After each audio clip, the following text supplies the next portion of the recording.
Bienvenidos compañeros a esta presentación sobre la teoría de las gráficas.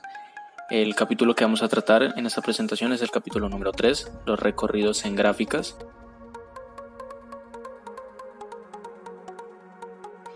Como primero tendríamos gráficas eulerianas, gráficas hamiltonianas y algunos ejemplos de estos. Para esta presentación es necesario tener en cuenta unos conceptos básicos, los cuales estarán leyendo ahorita mismo, los cuales son el concepto de arista, los conceptos de vértices, los conceptos de caminos, paseos y ciclos, y el grado. Para las gráficas eulerianas tendremos un teorema o una manera de expresar si es una gráfica euleriana, cómo saber si es una gráfica euleriana. El teorema nos dice que tiene que tener unas características y unas condiciones para que se pueda hacer y se pueda cumplir. La gráfica euleriana debe ser conexa y todos los vértices que pertenecen a la gráfica tienen que tener un grado par. No pueden tener grados impares porque no podría hacerse un paseo euleriano y por ende no sería una gráfica euleriana. Estas son condiciones en las cuales sabremos si nuestra gráfica es euleriana o no es euleriana. Como podemos observar en nuestra gráfica de esta diapositiva, sacamos todos los grados de cada uno de los vértices. Nos va a decir que cada uno de los vértices tienen un grado de 4, así que es un 4 regular esta gráfica. Y 4 es un múltiplo de 2, por ende es par, así que nos sirve.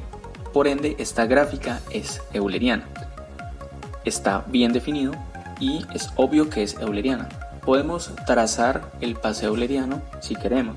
Si solo se nos pide que definamos si es una gráfica euleriana o no, esto nos sirve para decir que sí es euleriana.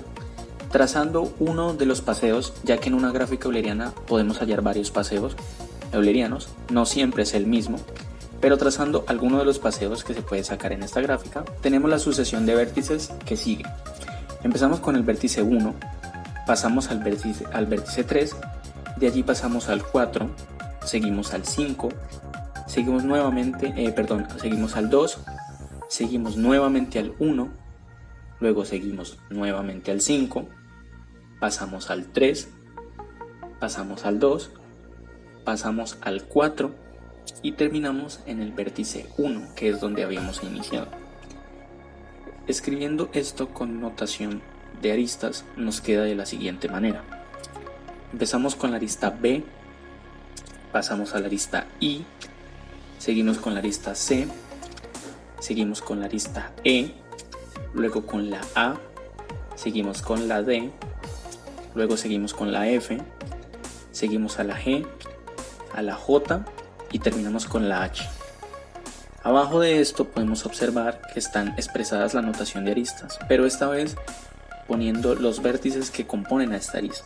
Si lo pueden leer, la arista B compone a los vértices 1 con 3, y luego la siguiente arista compone a los vértices 3 con el 4 y así sucesivamente. Hay que hacer énfasis en el hecho de que no es necesario escribir tantas veces lo mismo en diferentes notaciones.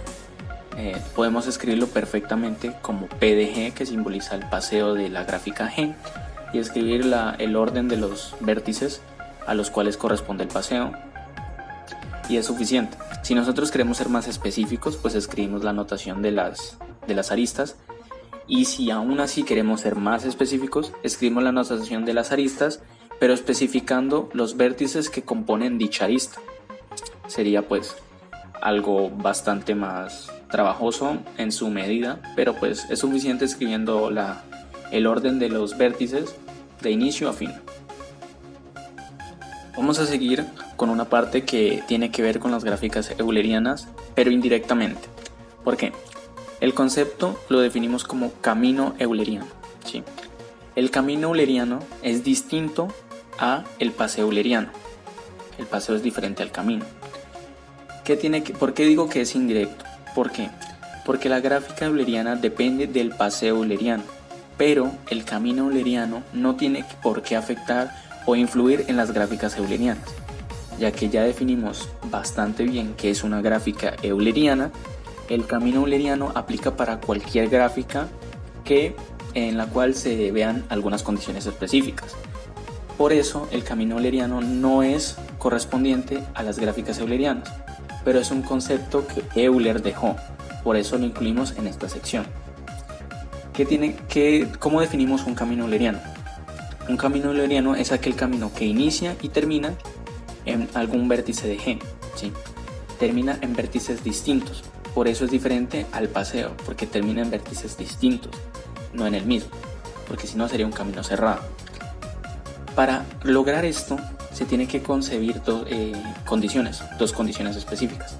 Si no se cumplen en las gráficas, en esa gráfica que tú quieres saber si hay un camino euleriano o no, no lo va a haber, porque no cumples las condiciones.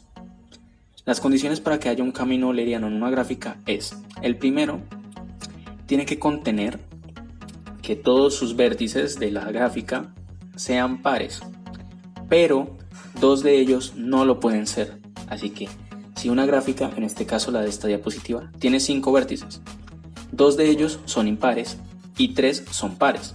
Ahí están especificados qué vértices son pares y cuáles no, con sus grados.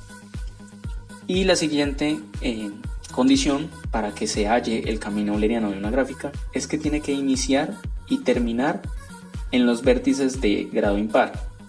No importa por cuál inicie ni por cuál termine, el caso es que tienen que ser en esos 2 vértices de grado impar, porque si lo intentamos hacer con los vértices de grado par, nos vamos a quedar cortos, ¿sí?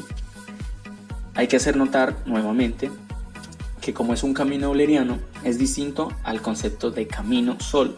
El camino euleriano nos dice que tiene que pasar por absolutamente todas las aristas, pero inicia y termina en vértices distintos. Es el concepto básico. Ahora, usando esta gráfica de referencia, tendríamos los siguientes grados de vértices, como lo están apreciando. Y escribiendo el C de G o el camino de G, tendríamos la siguiente sucesión de vértices. Iniciamos por alguno de los vértices impares, en este caso es el vértice 1, que yo elegí o que alguno de ustedes pueda elegir. Seguimos con el vértice 4, luego vamos a pasar con el vértice 0, pasamos con el 2, nuevamente seguimos al 1, vamos al 3, y terminamos en el 0. Como ven, iniciamos en el 1 y terminamos en el 0, y estos dos eran los vértices de grado impar. Abajo pueden observar la notación en aristas de la sucesión que va a llevar nuestro camino, y abajo de ello pueden también observar la sucesión de aristas, pero especificando los vértices que componen esa arista.